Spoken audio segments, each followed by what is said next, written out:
In war, yes. Get the kids in the classroom now. Okay.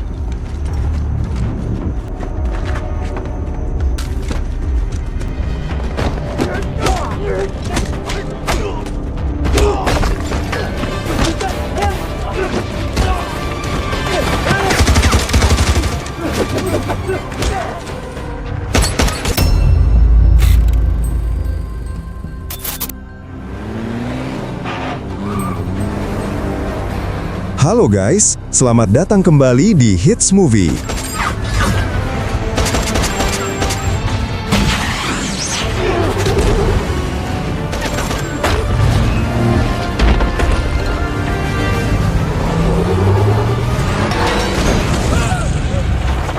Pada kesempatan kali ini, kita akan membawakan sebuah film action terbaru yang mengisahkan tentang dua jagoan kita yang seketika memiliki misi untuk mengawal sekelompok pekerja Tiongkok yang bekerja pada kilang minyak di Baghdad, Irak untuk menuju lokasi aman. Namun dalam perjalanan tersebut, mereka pun harus berhadapan dengan para pemberontak yang mematikan, bahkan dikenal sangat ganas dan brutal.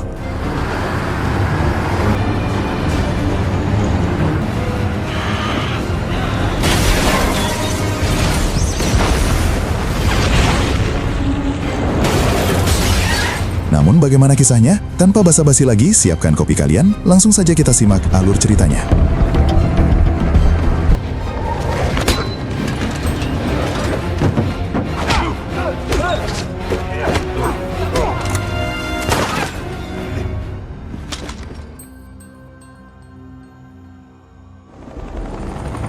Film diawali dengan diperlihatkannya 3 buah helikopter di Timur Tengah yang sedang membawa pasukan keamanan swasta dari Cina yang dipimpin oleh Komandan Dragon Luo, yang mana tujuan mereka adalah mendatangi sebuah kilang minyak yang berada di Baghdad, Irak.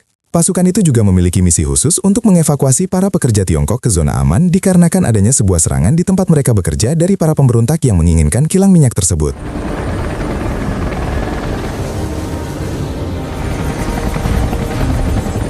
Setelah helikopter tersebut mendarat, Luo dan anak buahnya langsung menemui pemimpin dari kilang minyak tersebut yang bernama Profesor Cheng. Ternyata, dia sudah menunggu Luo dan pasukannya sedari tadi. Lalu, Luo pun berjanji akan membawa semua orang keluar dari tempat tersebut. Di waktu yang bersamaan juga, terlihat seorang pria bertubuh besar yang bernama Chris, yang merupakan mantan pasukan khusus asal Amerika. Saat ini, Chris didatangi oleh adiknya yang bernama Henry bersama teman-temannya. Henry kemudian memberikan sejumlah uang kepada Chris sebagai imbalan atas misi yang sudah berhasil mereka kerjakan. Saat Chris menghitung uang tersebut, dia menyadari jika anggota pasukan adiknya tersebut belum memiliki julukannya masing-masing. Karena nama julukan sangatlah penting dalam sebuah pasukan, Chris pun memberikan nama julukan masing-masing kepada setiap pasukan Henry. Henry kemudian meminta kakaknya itu untuk serius, lalu menawarkan sebuah misi baru dengan bayaran yang lebih besar dari sebelumnya. Namun Chris tidak tertarik dengan misi itu, dan Henry pun kemudian merayu Chris dengan mengatakan, pada saat 5 anggota mereka diserang pemberontak di area 7, dan orang yang akan mereka tangkap inilah yang mendanai para pemberontak tersebut. Dan sekarang pasukan Cina akan membawa orang itu kembali ke negaranya. Ternyata orang yang dimaksud Henry adalah Profesor Cheng. Namun Chris tetap menolaknya, sebab baginya uang yang didapatnya hari ini sudah cukup. Terlebih lagi saat Chris mengetahui kalau mereka harus menghadang pasukan tentara Cina itu di jalan kematian. Karena jalan kematian adalah jalan yang sangat berbahaya dan sering memakan korban bagi siapapun yang melewatinya.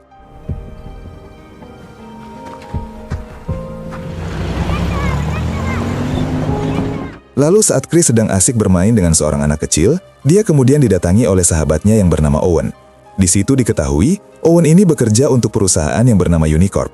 Kemudian, Owen segera memeriksa sebuah sumur yang sudah tidak lagi mengeluarkan mata air yang katanya disebabkan oleh pabrik kilang minyak, sehingga tanah mereka saat ini mengalami kekeringan. Owen lalu mengatakan kepada Chris, untuk memperbaiki sumur itu dibutuhkan uang sebanyak $100.000, dan Owen akan membawakan teknisinya jika Chris sudah menyiapkan uangnya. Pada malam harinya, terlihat Luo bersama pasukannya berkumpul untuk mendiskusikan tentang rencana penyelamatan para pekerja kilang minyak yang rencananya akan dilakukan besok pagi. Karena semua jalanan saat ini dikuasai para pemberontak, mereka pun memutuskan akan membawa para pekerja melalui jalan kematian. Di sisi lain, terlihat seorang wanita yang bernama Soraya mendatangi ke kediaman Chris dan menanyakan bagaimana cara mereka akan mendapatkan uang sebanyak itu untuk memperbaiki sumur agar desa itu tidak lagi kekeringan. Chris lalu menjawabnya bahwa dia akan memikirkannya dan berniat menerima pekerjaan dari Henry yang sebelumnya ditawarkan kepadanya. Keesokan harinya sebelum Luo dan pasukannya pergi, Profesor Cheng dan para stafnya langsung menutup semua pipa kilang minyak. Sebagai langkah terakhir, Profesor Cheng memasukkan kode sandi menggunakan USB untuk mengunci akses masuk agar tidak ada orang lain yang bisa membuka pipa kilang minyak tersebut. Profesor Cheng kemudian menitipkan tasnya dan semua isinya kepada Mei, yang merupakan seorang insinyur yang bekerja di kilang minyak tersebut dan juga merupakan anak dari Komandan Dragon Luo. Tidak lama setelah itu, Luo segera memerintahkan pasukannya untuk bersiap-siap karena sebentar lagi mereka akan segera berangkat menuju zona aman. Terdapat 11 bis yang akan dipakai untuk mengevakuasi para pekerja. Profesor Cheng bersama asistennya akan naik bis nomor 8, sementara Mei satu bis dengan sang ayah yaitu Komandan Luo. Sebelum bis itu berangkat, seorang pegawai terlihat menandai bis yang dinaiki Profesor Cheng. Setelah semuanya sudah siap, mereka pun berangkat.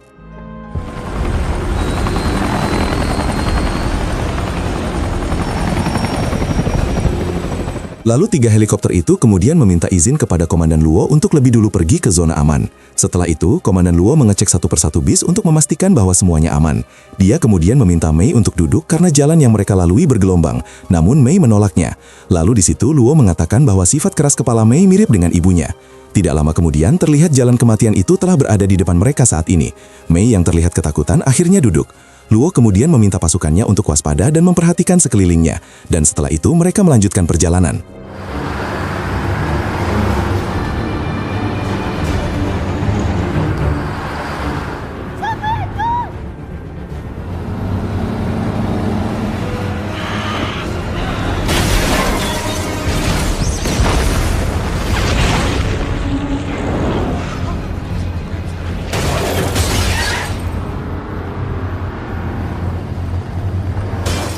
Setelah itu, Luo pun kembali mengobrol dengan putrinya. Luo mengatakan kepada Mei yang sedari awal bersikap dingin bahwa salah satu tujuan utamanya datang ke tempat itu adalah untuk menyelamatkan Mei.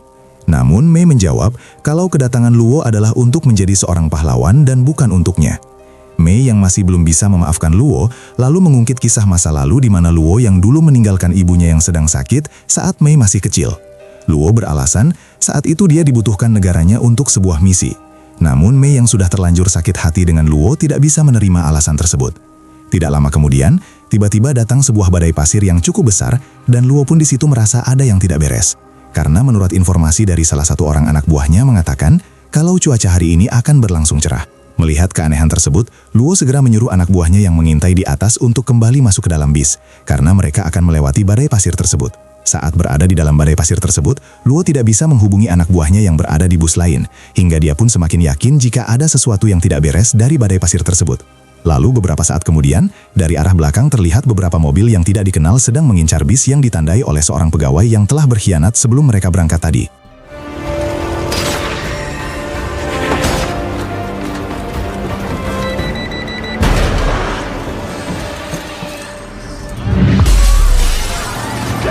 Get down! You! On the ground! On the floor! On the ground!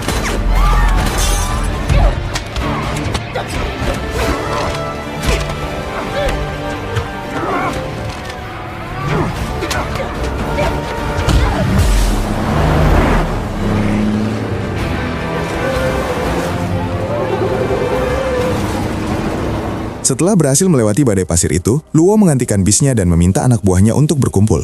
Lalu Luo bertanya mengapa tidak ada yang menjawab panggilannya tadi.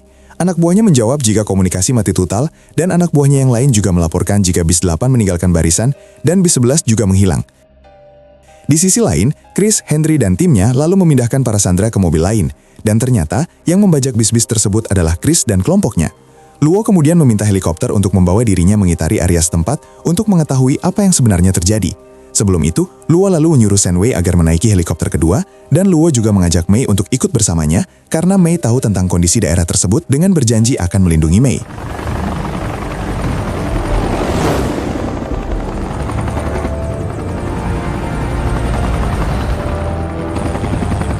Dan benar saja, tidak lama kemudian Luo menemukan mesin jet penyebab badai pasir itu. Luo lalu meminta pilotnya untuk pergi ke arah utara. Beberapa saat kemudian, mereka menemukan bis 11. Lalu salah satu anak buah Luo melaporkan kalau mereka telah diserang oleh sekelompok tentara bayaran Amerika Serikat. Luo pun menjawab akan segera mengirim anak buahnya yang lain untuk menjemputnya. Setelah itu, Luo meminta Shen Wei yang berada di helikopter satunya untuk mengelilingi daerah tersebut. Tidak lama kemudian, Shen Wei pun menemukan pembajak itu, yang tidak lain adalah Chris, Henry, dan teman-temannya. Chris terpaksa menerima misi itu karena dia membutuhkan uang untuk memperbaiki mata air di desanya. Shenwei kemudian melaporkan penemuannya itu kepada Komandan Luo, hingga Luo langsung segera menyusur ke sana dan memerintahkan bis agar pergi lebih dulu ke zona aman.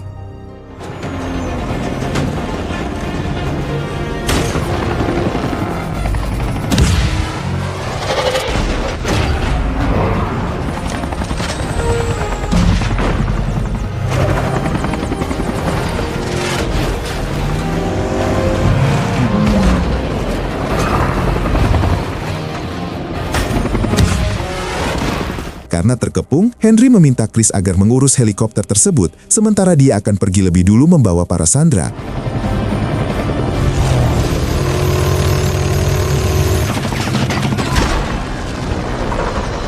Setelah berhasil menjatuhkan helikopter itu, Chris menyusul Henry ke markas di mana orang yang menugaskan mereka. Di sisi lain, Luo berhasil menemukan bis 8.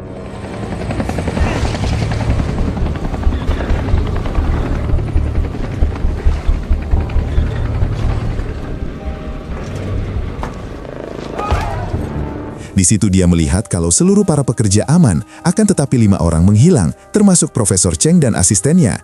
Di waktu yang bersamaan, Chris menanyakan kepada Henry tentang siapa sebenarnya yang telah menyuruh mereka melakukan misi tersebut. Beberapa saat kemudian muncul Owen yang mengatakan kepada Chris tentang alasannya melakukan pembajakan tersebut dikarenakan Owen ingin memiliki kilang minyak itu. Dia kemudian menyuruh Chris untuk menghabisi Luo dan akan membayar Chris dengan upah yang sangat banyak. Namun Chris menolaknya karena dia merasa kalau pekerjaannya sudah selesai sampai di sini. Chris kemudian meminta bayaran untuk misi yang baru saja dilakukan. Namun Owen tidak ingin membayarnya sampai Chris mau melakukan keinginannya.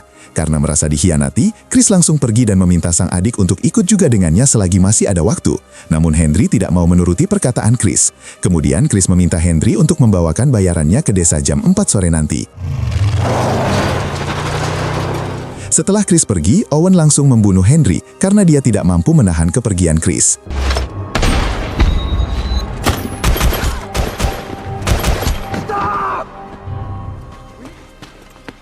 Di sisi lain, Luo melihat mobil yang Chris kendarai dan meminta sang pilot untuk mengikutinya.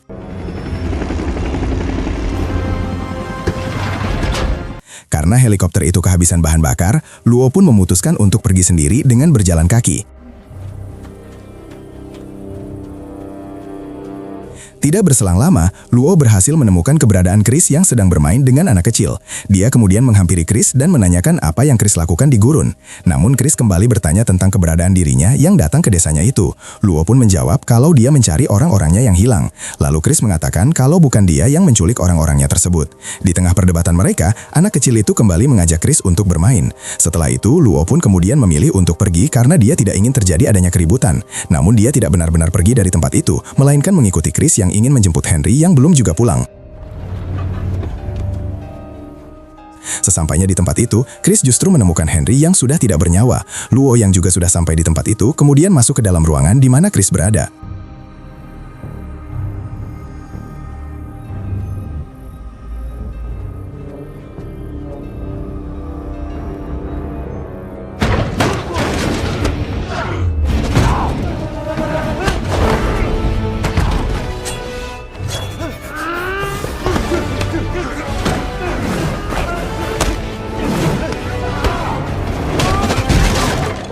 Dan tiba-tiba di tengah pertarungan itu, Luo menyelamatkan jasad Henry ketika Chris mengamuk dan menggulingkan sebuah forklift yang hampir saja menusuk jasad adiknya tersebut. Di saat Chris berhasil menyudutkan dan menenangkan Luo, lalu Chris mengatakan bahwa bukan dia yang menculik orang-orangnya, tetapi justru para pembajak itu telah membunuh adiknya. Beberapa saat kemudian datanglah beberapa orang Prancis yang tidak dikenal dan meminta uang kepada Chris dan Luo. Seketika itu juga Chris dan Luo kemudian tidak sengaja melepaskan kunci granat dan membuat orang Prancis itu seketika kabur.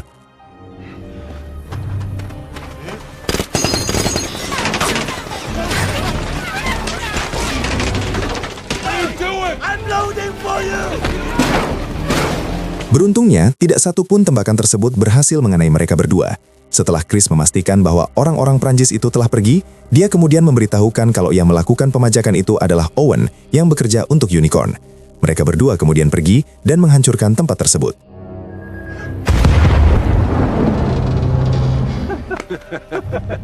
Di tempat lain, Owen berhasil membawa Profesor Cheng dan asistennya beserta 2 sandera yang lain ke pabrik kilang minyak. Karena anak buah Owen tidak bisa membuka pipa kilang minyak tersebut, Owen lalu meminta USB yang berisi kode untuk bisa masuk ke sistem kilang minyak kepada Profesor Cheng. Akan tetapi, Profesor Cheng mengatakan tidak tahu USB dan kodenya itu di mana. Owen yang kesal kemudian menembak satu persatu sandera. Karena Profesor Cheng tidak juga memberitahukan di mana USB itu berada, Owen pun berencana akan menembak sang asisten yang ternyata adalah putra dari Profesor Cheng sendiri. Profesor Cheng yang tidak ingin putranya mati lalu mengatakan kalau USB dan kodenya berada di dalam tas yang dibawa oleh Mei. Karena nyawanya sudah di ujung tanduk, sang putra pun menyarankan agar mereka melacak handphone milik Profesor Cheng yang terbawa di dalam tas tersebut. Dengan begitu, Owen bisa menemukan USB-nya. Mei yang menerima panggilan dari handphone Profesor Cheng, dia tidak menaruh curiga sedikit pun. Tidak lama kemudian, Chris mengajak Luo ke desa, dan Mei juga sudah berada di sana bersama anak-anak kecil. Luo kemudian menghubungi anak buahnya yang sudah berada di zona aman untuk mengabarkan bahwa dirinya dan Mei baik-baik saja. Chris dan Luo kemudian menghibur anak-anak itu dengan nyanyian, hingga setelah itu mereka berdua pergi duduk di luar. Chris kemudian memberikan buku diari milik Mei yang terjatuh kepada Luo. Chris pun memuji kecantikan putrinya Luo dan ingin menjadi pacarnya. Namun tentu saja Luo tidak setuju. Mereka lalu mengobrol dan saling mengenal satu sama lain. Luo lalu menanyakan tentang awal mula keberadaan Chris di tempat itu. Chris menjawab kalau 2 tahun lalu dia dan adiknya Henry mengikuti orang tuanya pergi ke Irak untuk bekerja di Jalan Kematian sebagai pasukan khusus untuk melawan pemberontak. Pada saat pemberontak menyerang, Chris berencana untuk pergi dari tempat itu. Namun, para pemberontak berhasil membunuh sang ayah tepat di depan matanya.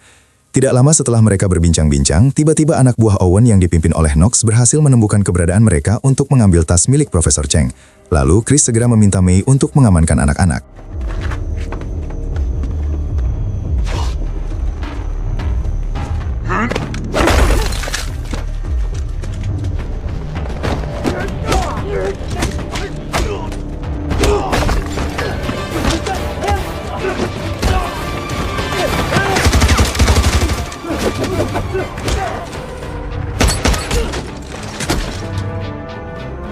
Chris kemudian menemui Mei dan meminta handphone milik Profesor Cheng, lalu memberikan handphone itu kepada Knox. Namun yang mereka cari bukanlah handphone, melainkan tas Profesor Cheng.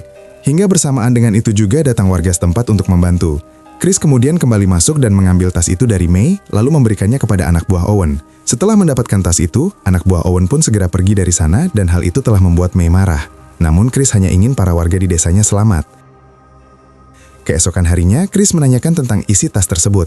Mei lalu menjawabnya kalau tas berisikan USB dan juga kode sandi untuk membuka pipa kilang minyak dengan jumlah minyak yang sangat banyak, bahkan menjadi pencurian kilang minyak terbesar dalam sejarah. Chris dan Luo lalu segera bergegas pergi menuju pabrik kilang minyak dengan menggunakan truk mesin jet untuk menghentikan perbuatan Owen dan anak buahnya. Saat di dalam truk, Chris kesulitan memasang sabuk pengaman dan terlihat emosi.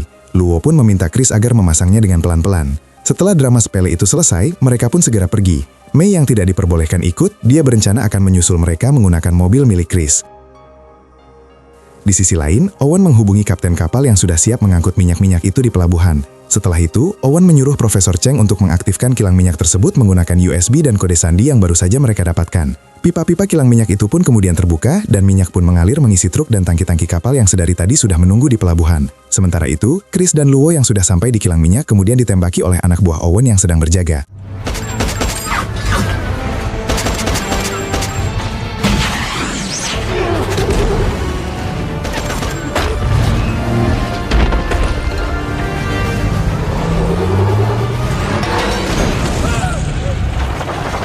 Setelah sampai di area dalam, mereka lalu keluar dari mobil untuk menghajar anak buah Owen yang lainnya.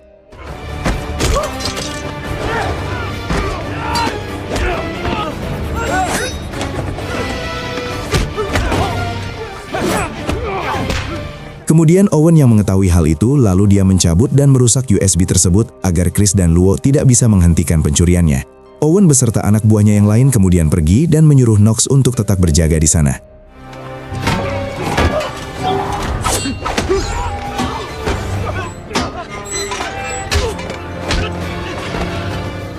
Setelah berhasil melumpuhkan musuh yang di luar, mereka kemudian bergegas masuk ke bagian dalam untuk menyelamatkan Profesor Cheng dan putranya.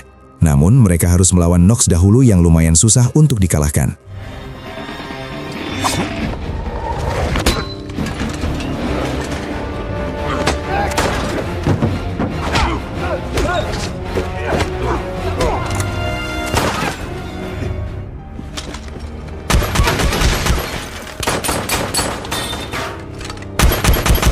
Karena mereka kehabisan peluru, Chris pun membagi tugas. Dia akan mengalihkan perhatian Nox, sementara Luo akan menyergap Nox dari belakang.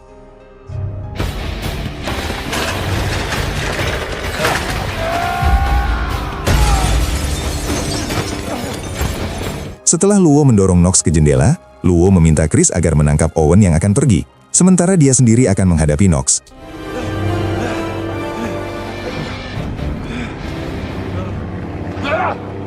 Beruntungnya Mei datang tepat waktu dengan menggunakan mobil kesayangan milik Chris.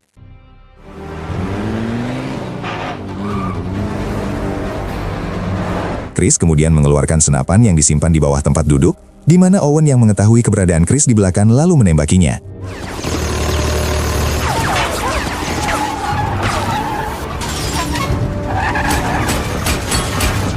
Karena Owen kehabisan peluru, dia pun meminta supirnya untuk membelokkan mobil mereka dari jalan raya.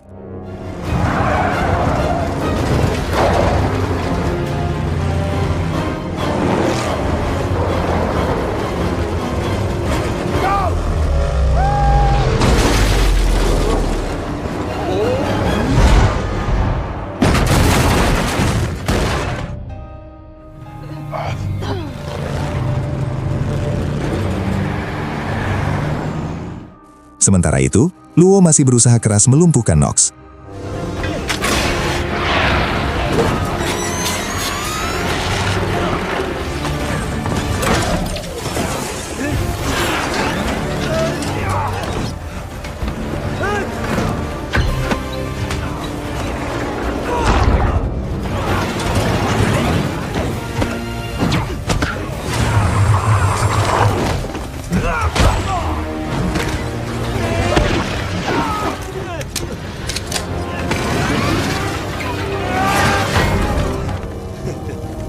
Profesor Cheng bersama putranya kemudian datang menemui Luo dan mengatakan kalau pipa minyaknya tidak bisa ditutup karena Owen telah merusak USB-nya. Luo kemudian membersihkan dirinya dari busa lalu bergegas pergi mengejar Owen. Ketika dalam perjalanannya dia kemudian melihat Chris dan Mei yang gagal mengejar Owen. Luo lalu mengajak Chris dan Mei ke dalam truknya. Namun Chris kembali kesusahan untuk memasang sabuk pengaman hingga akhirnya sabuk itu terlepas. Setelah itu mereka pun segera bergegas pergi karena mereka tertinggal jauh. Chris pun mengatakan untuk menggunakan mesin jet yang terpasang dalam truk.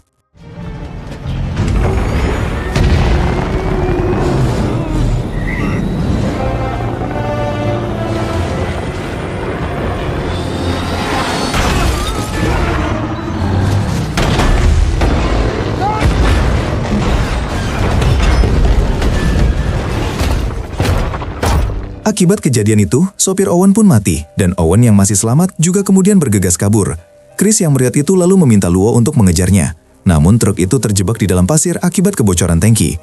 Chris lalu menyuruh Mei agar menekan tombol untuk mengeluarkan hidrolik truk. Setelah semuanya selesai, mereka pun kembali tancap gas.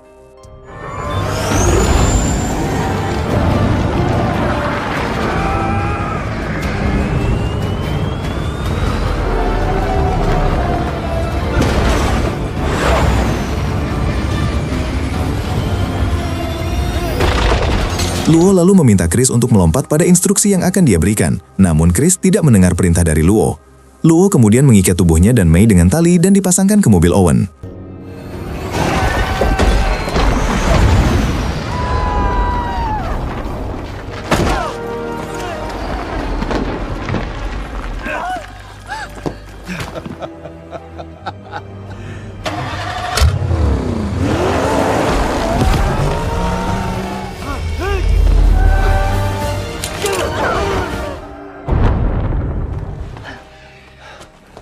Setelah itu, Mei menyadari Chris yang hilang, hingga mereka pun memanggilnya yang tidak tahu keberadaannya di mana. Mei dan Luo sangat sedih karena mengira Chris telah mati karena terjatuh ke dalam jurang. Chris! Chris!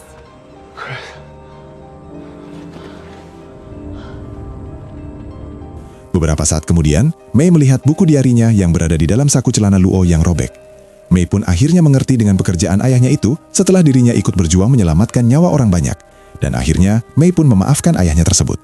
Saat mereka sedang berpelukan, Chris pun tiba-tiba muncul dari bawah mencengkram kaki Luo yang menandakan bahwa dia juga selamat. Dan akhirnya, mereka bertiga selamat dari insiden tersebut.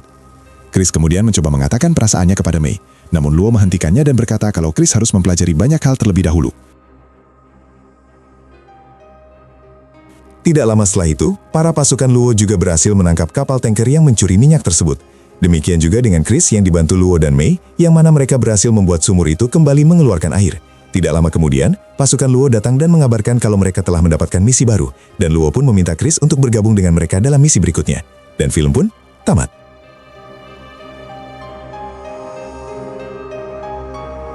Dari film ini kita belajar, terkadang kehidupan tidak selalu mulus seperti yang kita harapkan. Namun, jika ikhlas, sabar, dan penuh keberanian, maka teruslah melangkah. Meski pelan, lelah, selama kita tidak berhenti, itu sudah menjadi sebuah keberuntungan untuk diri kita. Itu saja ya guys.